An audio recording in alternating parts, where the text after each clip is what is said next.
Nggih. Min Qur'anin wa ismi nabiyyin au malakin, bukan malikin. Oh, nggih malakin.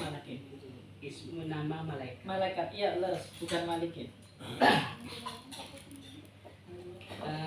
Terus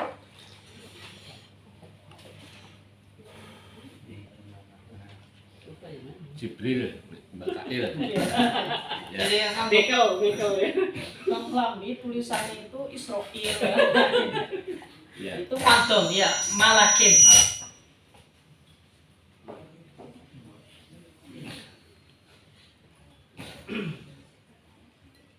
Dan juga di sini wa yufa'an amba yafanin dar kisa'il tuyur fil makani da ammatil balwa bihi. Berarti kalau dari sifat qadiyahnya di sini ada dua syarat ya. Pertama misalnya ammatul balwa. Otomatis walaupun ammatul balwa yang penting tidak basah, kering begitu. Misalnya ammatul balwa tapi masih basah maka tidak boleh, tidak sah. Itu namanya umumul balwa. Memang umumul balwa itu salah satu dalil, tetapi ini sebenarnya dalilnya Hanafiyah. Kalau secara teori ini adalah Hanafiyah, tetapi kalau dalam tataran praktis ini sebenarnya dipakai oleh semua mazhab. Kayak istihsan misalkan, secara teoritis ini punya Hanafiyah, tetapi secara praktis ini diterapkan semua mazhab. Nah, kalau kita kaji secara mendalam, katus iya betul semacam itu. Ini umumul balwa.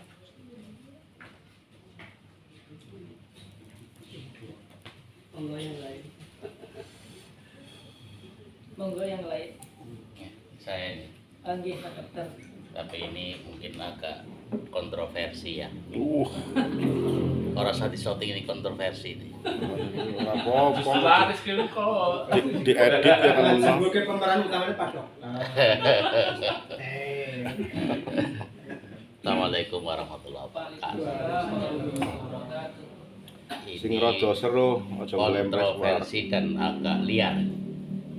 Barangkali nanti ada menjadi kontroversi juga ya. Monggo bagaimana? Yang pertama begini.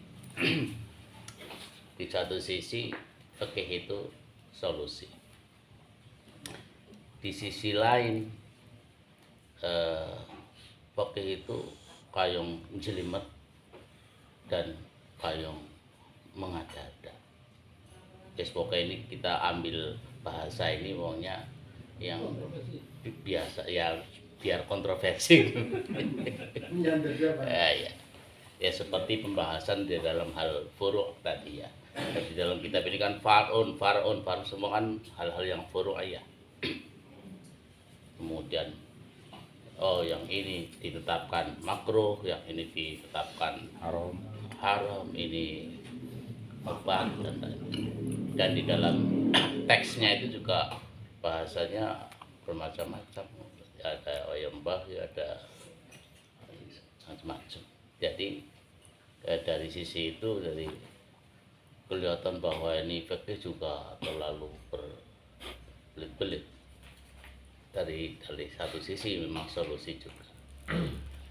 Kemudian kita lihat kalau kita melihat tokoh Al-Imam Al-Ghazali misalnya, bahwa di dalam hidupnya pertama dia berkecimpung atau mendalami tentang fikih, tetapi justru di akhirnya dia itu banyak masuk ke tasawuf. Bahkan ada yang mengatakan pokoknya dipendem jero-jero apa dalam fikih itu dia lebih di tasawuf. Lah, bagaimana kita supaya tidak terjadi kebingungan hal ini, mensikapi pikiran-pikiran liar yang kayak gini nih, supaya nanti di dalam kita melaksanakan ibadah itu yang di situ juga tetap berarti ada fikih yang kita amalkan, dan juga tidak lepas juga dari sisi-sisi yang lain, dari sisi tasawuf itu. Karena tadi misalkan kalau dalam konteks tasawuf, loh, beribadah dengan cara fikih yang kabeh dihitung, kok kabeh dipikirkan sampai betul-betul pating jilimet itu dipikirkan. Nah, kalau dari pandang secara tasawuf kan, lah kok kayak gitu kok dipikir, atau bahasanya kultur gitu kok gitu aja kok repot.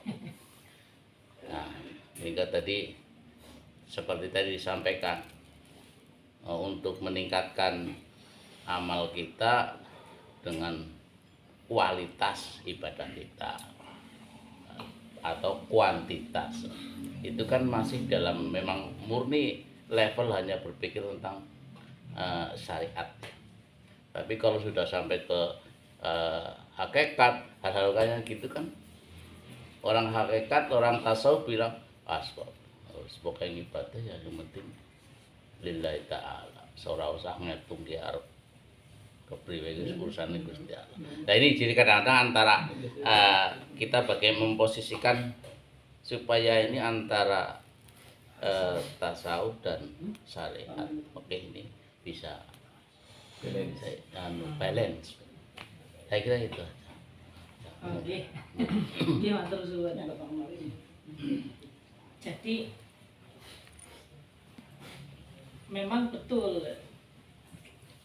tujuan utama daripada sebuah ibadah itu sampai manusia tersebut benar-benar merasa dekat dengan Tuhannya.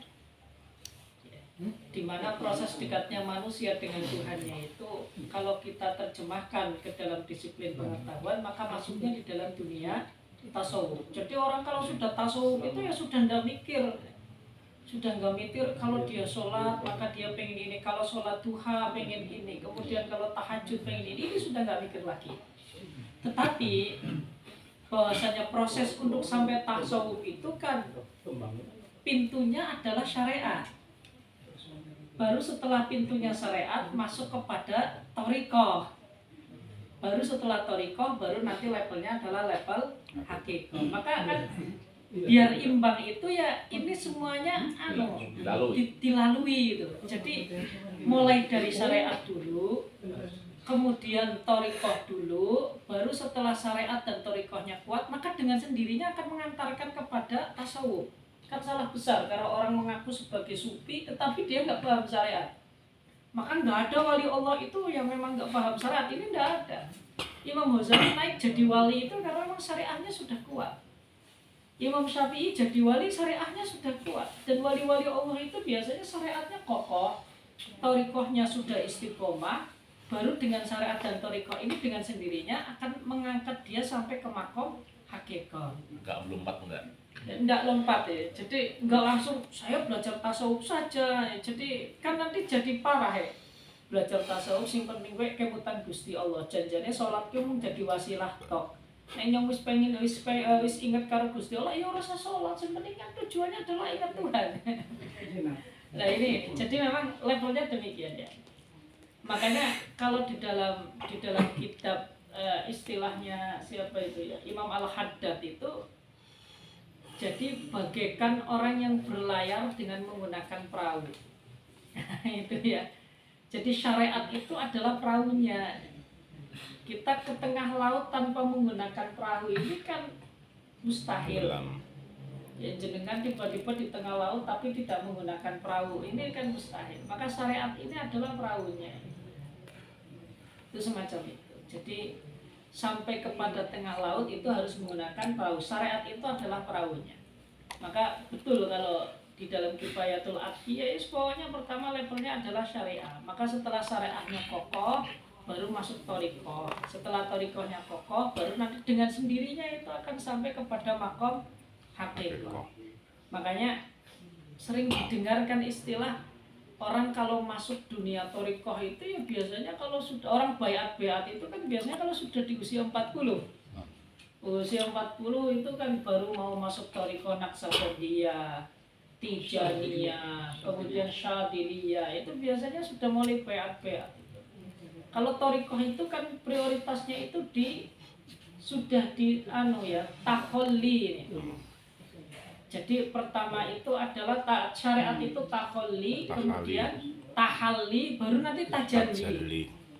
Takholli itu tadi syariat menghindari sesuatu yang terlarang. Tahalli menghiasi diri dengan sesuatu yang baik, yang tidak baik itu ditinggalkan, baru tajalli. Kalau tajalli itu masuk tajalli al-ilahiyah, maka kebesaran Tuhan akan nampak di matanya. Berarti ini sudah hakikat. Kita sudah ini ya. Jadi sudah sampai makom hakikat ini, benar-benar inilah ruh daripada seorang manusia. Tetapi itu levelnya dari syariat, thariqah sampai kepada hakikat. Berjenjang. Dan itu harus dilanjutkan. Kalau Pak Dokter ini sudah thariqah, harusnya itu kemana-mana itu ya sudah baiat ini. Sudah mursyid itu malah. Rambut